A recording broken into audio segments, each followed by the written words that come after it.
Hey guys, as most of you have probably heard at this point, some of the Elemental Shaman nerfs have been reverted. So first and foremost, a big sigh of relief that Elemental Shaman will not be dead on arrival going into this week. So thank you, Blizzard, for that. However, there's still a little bit to talk about as of right now, and I want to just kind of get into it. So first, the two things that were reverted were the Echo Chamber nerf, cutting that in half. That's no longer going to be a thing, and then also the taking a third out of the Ascendance damage from the Echo from those overloads. Both of these things affected overload damage. So keeping both of these essentially means that our Ascendance is largely intact as far as its burst compared to the rest of like when you're outside of burst. Obviously, things like Arc Discharge being nerfed, and then the Voltic Surge increasing Chain Lightning and Earthquake damage by 15%, and now it's 5% damage. Those things will obviously affect how the spec plays at all times, but the relative burst damage in Ascendance will be largely preserved compared to how you're playing outside of it. The only thing that's really affecting, that really got changed from your burst window is going to be this preeminence is now 20% haste instead of 25% haste. So our burst is still going to be fairly bursty for what the spec is capable of total, which I find very strange because I thought that was kind of the whole reason Ellie was getting nerfed in the first place. Our single target is going to be the big loser in all of this. They also fixed the Ascendance bug, which I mentioned in the last video, and that actually was a huge knock on our single target damage. That alone, that one bug fix is taking us down 9%. All the other nerfs that are listed here, plus the lightning rod nerf from before, brings us to like a total of around 10 to 12%. But again, all of these numbers, keep that in mind, is with the previous builds we were playing. But still a very big chunk out of our single target damage, which I find really strange because of the fact that Ellie was not crazy in single target.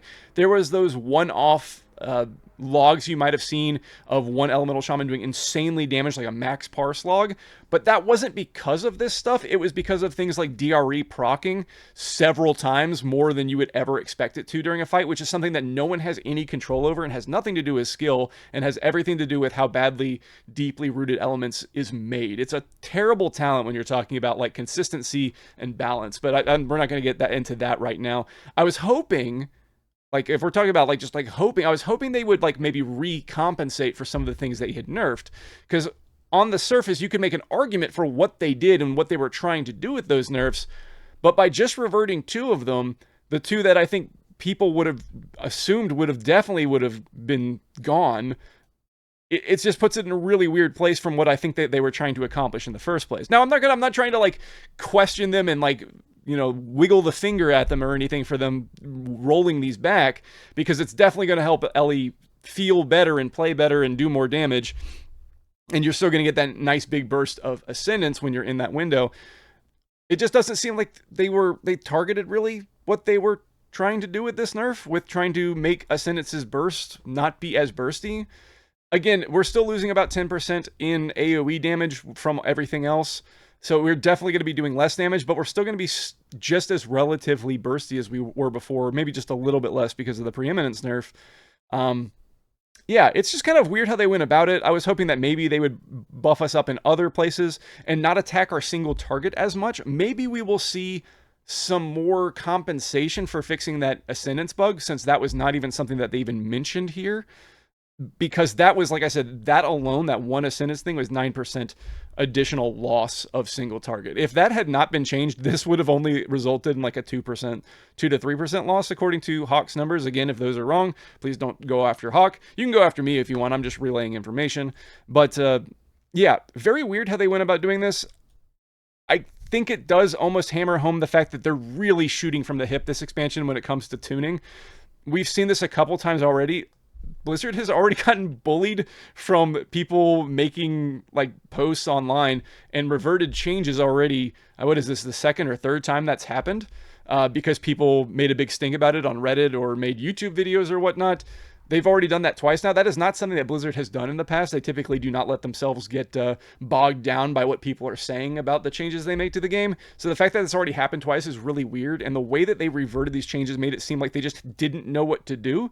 So they just undid some stuff to hopefully not destroy Ellie as much. Again, I'm not trying to complain about them reverting the nerf. I'm very happy that we're at least somewhat intact. It just feels like a weird way of going about it to me personally.